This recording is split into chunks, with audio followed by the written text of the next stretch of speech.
So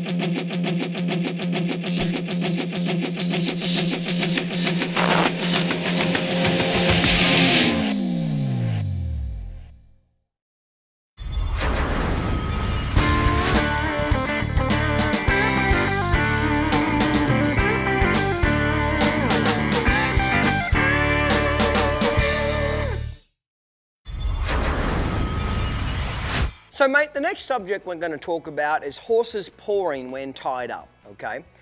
I'm going to give you kind of an overall view of that topic, and then we'll kind of get into specifics of how to fix different things and how you might address a couple of issues, okay? Ben's is a 2-year-old of mine, okay? Notice that he's standing here nice and calm, he's relaxed, he's not moving around, okay? As a general rule, that's what I want him to do, is basically not get my attention, not be pouring the barn down, not be jumping up and down, causing a fit, etc. A lot of horses don't tie up well for several reasons. One, they've got too much feed, they're overfed and underworked. They got nothing to do and all day to do with him, okay, is the main reason. Number two, just like anything, you get good at whatever you practice. They're never tied up. I have a habit of every time I train a horse, I tie those horses up anywhere from a 1 hour minimum to 3 hours after every training session that I train the horse. I like to tie them up at the end of a training session. I think it teaches the horse respect. It teaches them to think about the lesson, and I find that they develop a lot more patience and they remember a lot more of the lesson, okay? So see, like right now, he's kind of licking this pole here a little bit and maybe chewing on the paint. Okay, that's a young horse thing. That stuff doesn't bother me, him playing with the lead rope, that type of stuff is a general rule, okay? But Ben's gets tied up every single week, every single day for anywhere from 1 to 3 hours every single day, okay? A lot of people don't ever tie their horse up, and then they wonder when they do, the horse kind of pitches a fit, paws the ground, rears up in the air, runs around like an idiot and causes to be a problem, okay? So, just a good old-fashioned long rides, wet saddle pads and concentrated training, giving your horse a job, so to speak, instead of being a pasture pet, tying your horse up every day and teaching him patience, that'll take care of 99% of the problems. Whatever's left, let me show you a few little tips you could do. So for example, let's say I tie him up here and he was causing a bit of a scene. He's pawing the ground and running back and forth and being an idiot. First of all, I would never personally tie a horse right here. I'm doing it for the camera and the film and everything. But right here is a disaster. He can get between the stocks and the barn. He can run around this side. There's too many things for him to get into trouble to be permanently tied here, okay?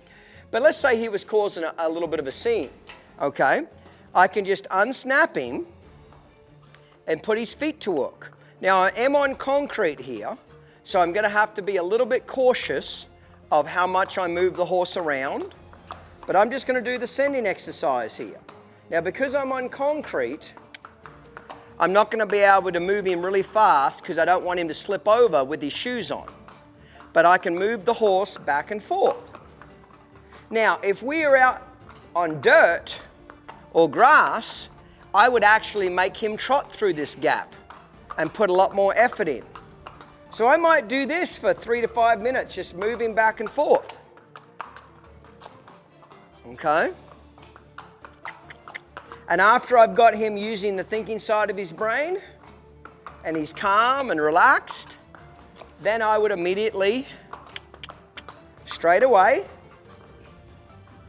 tie him back up again.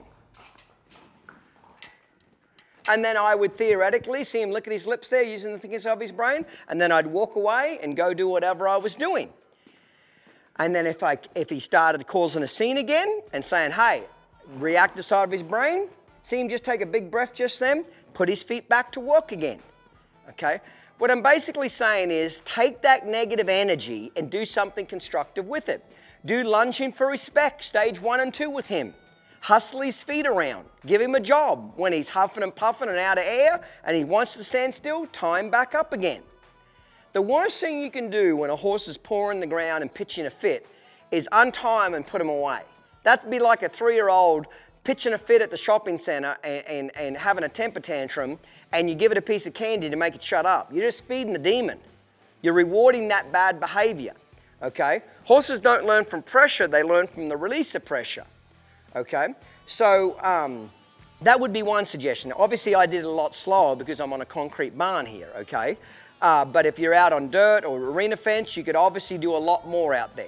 So what I'm going to do now is we'll take him over to one of my patients' pole and I'll explain a couple little things that I'll do out there with the same subject. Okay guys, so we've come out here to what I call my patient's pole. This is really honestly where I love to tie horses up the most, is one of my patient's pole. Okay, I have a chain that's connected to the top of it. I like the chain because if the horses start nibbling or chewing on the chain, it discourages them very, very quickly, okay? But I'll use an Aussie tie ring when in the trailer, outside the trailer, in the barn, cross ties, areas like that.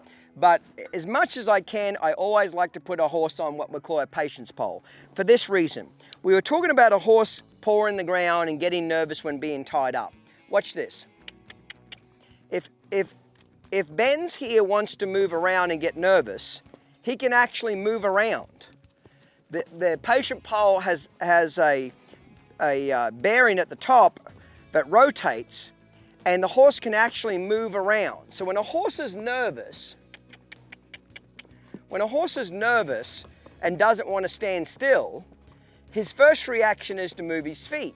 If he's tied to something solid where he can't move his feet, that's when a lot of the pawing comes out and negative behavior. But if he gets upset or nervous, Ben's, and he's able to move his feet, instead of pawing the ground or rearing in the air or pitching a fit, he'll just walk around this pole. Well, it's called a patience pole because guess what? It teaches them a lot of patience. So you might have a young 2-year-old that'll circle this damn pole for an hour. Well, after an hour, he says, you know what? I seem to be going around the same damn circle. Nothing's changing. And so what happens is after, some horses it takes 10 minutes, some horses takes 30 minutes, some an hour. But after a while, pretty soon the horse is like, I get it. This ain't going anywhere. And what do? They stand still. They fall asleep, okay? Now these patience poles, we sell them at Downunder Horsemanship. We ship them all over the country. They're not that expensive. You just concrete them in the ground about 4 feet. All of my patient poles have railway ties dug into the ground, about 6 inches into the ground, and we laid railway ties. You can just get them from your local landscaping company, etc. The reason I put the railway ties down is that way they don't dig big holes. I personally hate seeing where horses are tied up and they dig a big hole in the arena or dig a big hole beside the barn. This, they can stand on it for hours and hours on end and they can't dig a hole. It looks nice. I don't particularly like my horses standing on a lot of concrete for long amounts of time. I think it's too hard on their legs, but concrete will work, but railway ties is my first preference. You can get really good quality railway ties, get the #1 grade ones, and they'll last you 10 years before you have to replace them, okay? So basically I moved him around because I'm simulating what a horse will do when they're nervous. Now see how he's just standing here? That's what happens. Horses are basically lazy creatures. So if they figure out running around in a circle wears them out in calories, and standing still they get to fall asleep and have a nap, they're gonna fall asleep. So like Ben's being a young horse, see he's licking the pole now. Because it's metal, they give it up very, very quickly, okay? So I like the patience pole. Anytime I have an area where I can put one of these patient poles in, I always tie my horse up to it. This will take care of, honestly, 99.9% of problems with a horse negatively reacting when being tied up. See, remember, horses are a flight or fight creature. Their ability to flight, anything that bothers them, Mother Nature says run, move your feet, move your feet, move your feet. If a horse can't move his feet, the only other option is to fight. So the Aussie tie ring, that's why it works so well when a horse pulls back, because it allows them to slide the rope through the ring, which allows them to move their feet, which causes the horse not to want to panic and fight so much. But what this does, this works so much better with a horse that is impatient or wants to move around a lot or doesn't want to stand settled. Okay, so again, the biggest thing to getting a horse to stand really good is #1, don't overfeed him. Number 2, work them enough, give them a damn job to do. They're like kids. If you don't give them a job, they'll find something to do that's negative. Number 3, tie them up every day. Let them practice at something you want them to get good at. And number 4 is get one of these patient poles, because it'll take care of 99% of your problems and get your horses to stand tied, okay? Same thing with horse trailers. If you go to a horse show and you tie your horse up to the edge of the trailer and he starts pawing the ground or getting upset, untie him, move his feet around, do lunging for respect, send him exercise, give him a job for 10 or 15 minutes, then tie him back up to the trailer. Let that be a rest. If he starts acting like a dick again, take him off, move his feet around. It's kind of like this. Every time your kids start acting up, make them do push-ups. Every time they start acting good, they get an ice cream. You know what I mean? Just turn negative energy into positive energy. And if you have that theory, you'll be doing well. I want this. I want my horses to stand tied with this attitude. Head down, relaxed, sleeping, not causing a fuss, not trying to create a damn protest. Okay, that, you know, when they're tied up, they're rearing up and whinnying and telling everybody how a horrible horse owner you are. That's all BS. It shouldn't be happening, okay?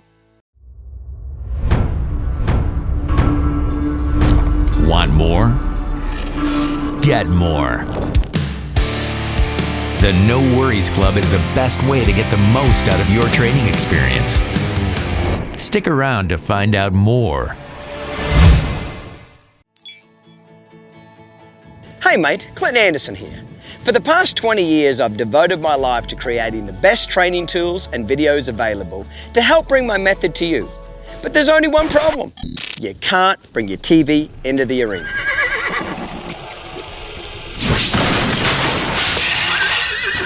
That's why we've been hard at work developing a new platform to deliver the method to you in a whole new way.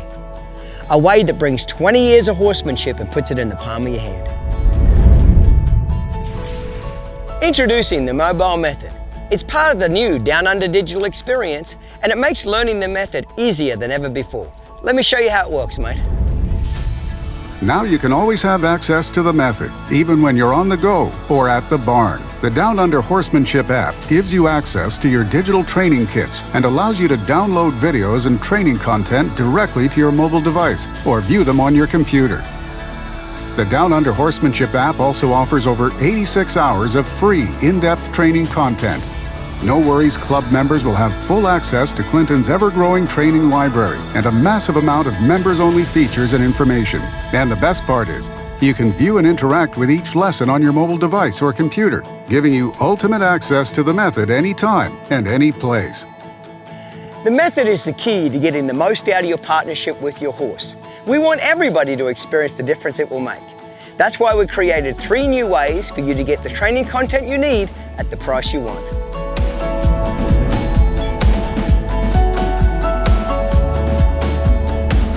Our basic level allows you to purchase and download training content to your device at our standard price with no annual fee.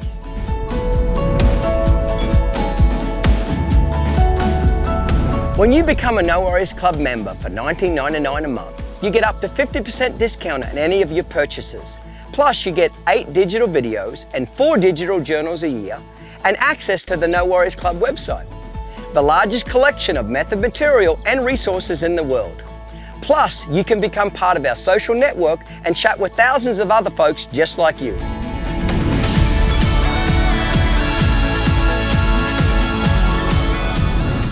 If you want the ultimate experience, mate, the premium membership is for you.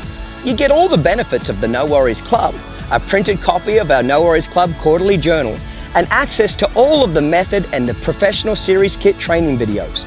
Altogether, that's thousands of dollars of horse training and 20 years of horsemanship delivered right to your fingertips.